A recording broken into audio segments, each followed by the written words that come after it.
আর রিক্সা থেকে নেমে দেখি হলে একটি সুন্দরী মেয়ে দাঁড়িয়ে আছে। হঠাৎ দেখি সেই মেয়েটির চোখে আমার চোখ পড়েছে।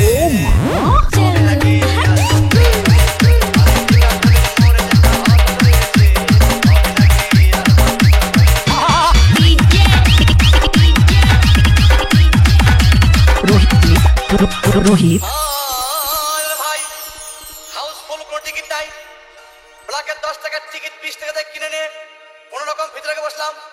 হঠাৎ দেখি পাশে চেয়ারে সেই মেয়েটি আমার পাশেই বসেছে।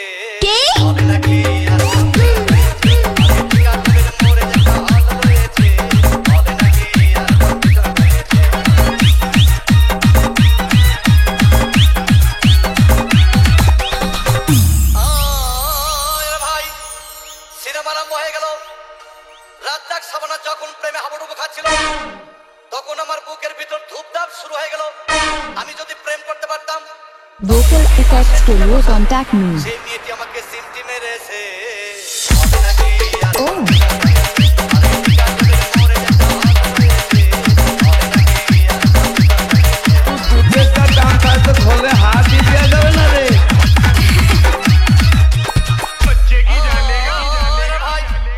আমি মেয়েটিকে বললাম তোমার নাম কি? বললাম মালতী বিবি। আগো মালতী বিবি বলে সেই মেয়েটি ফকলা হাসি দিয়েছে।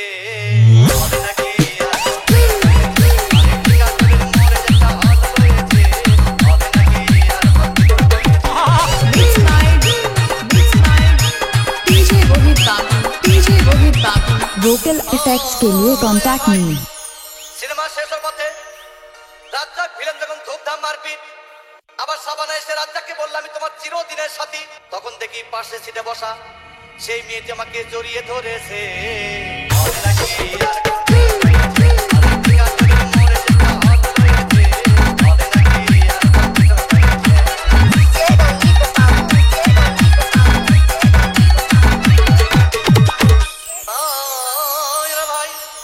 সিনেমা শেষ হয়ে গেল, বাইরে আসলাম, রিক্সা নিলাম। হঠাৎ দেখি মেয়েটি দৌড়ে এসে আমার রিক্সার ভিতর চেপে বসেছে।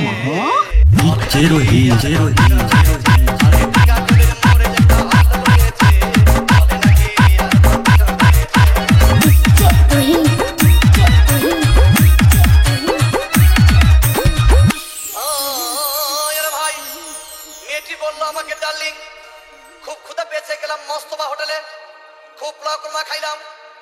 হঠাৎ দেখি বয় একটা 500 টাকার বিল এনেছে। বিল না দেখে তখন আমার মাথা ঘুরেছে।